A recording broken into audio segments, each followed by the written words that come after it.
to invest 600 crore rupees over the next 3 years for the well-being of its employees. With its new initiative, People Experience Framework, PwC aims to focus on holistic development of its employees. The new framework will allow employees the flexibility that's needed to achieve goals with changing needs. To understand this better, we're now joined by Sanjeev Krishan, the chairperson of PwC in India. Sanjeev, always a pleasure. Many thanks for joining us here on CNBC-TV18, and congratulations on marking 150 years here in India. But, you know, Sanjeev, before I talk to you about this new framework that you have put in place, let's address the issue of business confidence, both in general, but for PwC in India specifically as well.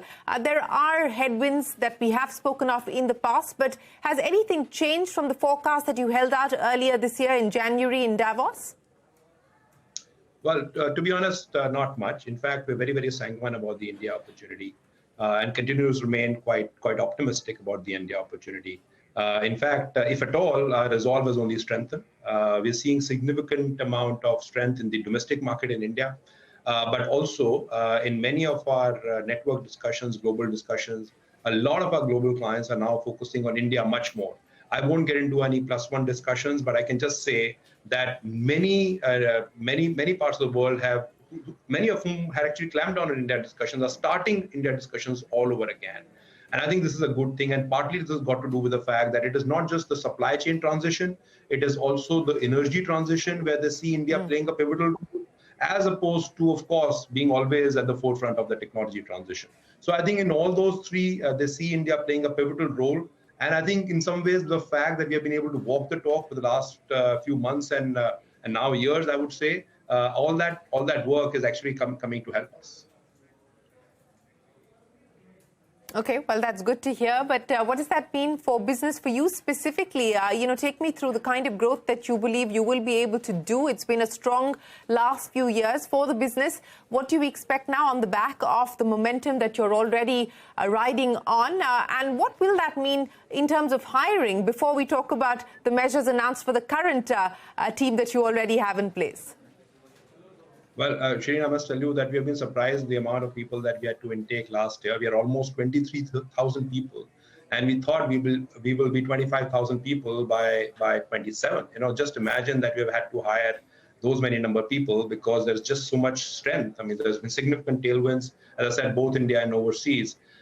You know, in terms of growth rates, I think our growth rates have been, you know, let's just say, I mean, we have sort of done very, very well for the year which ended March 31st. And we are looking at a similar growth, which is, you know, a significant upwards of 20% growth again in the year ahead. And we do believe that we have started the year well. I think there is a significant momentum that we're carrying into the new year. And we do believe that even though this could be a story of two halves this financial year, we are very sanguine about it. We have also, of course, as you would expect any business to do, factored that if indeed things were to be very difficult, and I was just listening to some of the stories just before we started talking, if that were to be the case, how do you sort of change your operating model to be ready? But it's all the question about being fit, being agile, and being ready for what might come your way. Okay, so 20% plus growth number is what you expect for this financial year as well. Sanjeev, let's talk about this 600 crore rupee plan that you've now put in place, this new employee framework that you're rolling out. You know, whether it is bonuses or it is rejuvenation and recharge time or a longer paternity leave period. Take me through the many features that you intend rolling out as part of this plan and why you believe that this is necessary. So I think the feedback, it's really of course, as we spoke to our people over the last couple of years, I think, you know, it is quite evident that while many of us have been dealing with a lot of physical issues, etc., I think there were also a lot of issues about how the world around us is changing. So, for instance, the whole focus on upskilling. You know, we are saying that we need to commit more and more resources to be able to upskill. And that's the only way as a knowledge organization, as a service organization like us can be meaningful to our clients. So we have, to be honest, in some ways, it is not, we don't have an option. We need to continue to be focusing on upskilling. What we have, of course, done is that we have in some ways enabled that upskilling to be taken to a different level. We have significantly enhanced limits for for our people to be able to upskill themselves on a yearly basis. It's gone up by 3 times. We have said that we will sponsor a certain number of people to do executive MBAs. And in some ways, again, when we look at our people, we make significant investments in them. We would wish for them to stay the course longer. And I think it sort of enables us to do that. It also enables us to create a brand for ourselves in what I believe is the most important constituent of our ecosystem, which is our people. Stuff that we spoke with, some of the other stuff that you spoke about, rejuvenation, so very important. Why should, we also felt that we also needed to be equal. Why should, for instance, on medical, let's say anybody like me have a different policy than anybody else in my team. So we have actually harmonized all of that. So a lot of that has really got to do with the fact that we need to continue to upskill our people and also to make sure that we're caring and taking care of their mental and physical well-being. Well, that is certainly good to hear, Sanjeev. But, you're talking about people. So let me also ask you this in the context of what we are seeing most companies now talk about, at least in public, and that is the adoption of AI tools, etc., to enhance productivity. This is a people business that you're in. It's also a knowledge-based business that you're in.